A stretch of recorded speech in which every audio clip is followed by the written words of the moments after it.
ಸ್ವಾಗತವನ್ನು ಬಯಸ್ತಾ ಇದ್ದೇವೆ.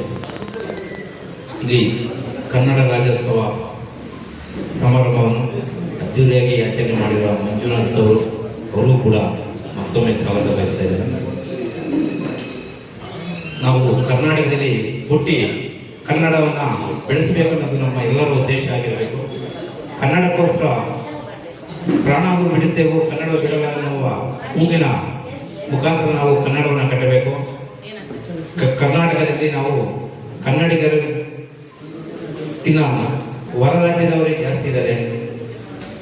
ಅದನ್ನ ನಾವು ಕೂಡ ಸ್ವಾಗತಿಸಿವೆ ರಾಜ್ಯದಲ್ಲಿ. ಆದರೆ ನಮ್ಮ ಕರ್ನಾಟಕದಲ್ಲಿ ಕನ್ನಡವನ್ನೇ ಬಳಸಬೇಕು ಅಂತೇಳಿ ನಾವು ಎಲ್ಲ ಕನ್ನಡಿಗರು ಕೂಡ ಹೋರಾಟ ಮಾಡಿ ಮುಂದಿನ ದಿನಗಳಲ್ಲಿ ಕನ್ನಡವನ್ನು ಬೆಳೆಸುವಂತ ಕೆಲಸ ನಾವೆಲ್ಲ ಮಾಡೋಣ ಅಂತ ಹೇಳ್ತಾ, ಈ ಸಂದರ್ಭದಲ್ಲಿ ನನಗೆ ಮಾತನಾಡೋಕ್ಕೋಸ್ಕರ ಅವಕಾಶ ಕೊಟ್ಟಂತಹ ತಮ್ಮೆಲ್ಲರನ್ನು ಅನಿಸುತ್ತಾ ಎರಡು ಮಾತನ್ನ ಮುಗಿಸ್ತಾ ಇದ್ದೇನೆ.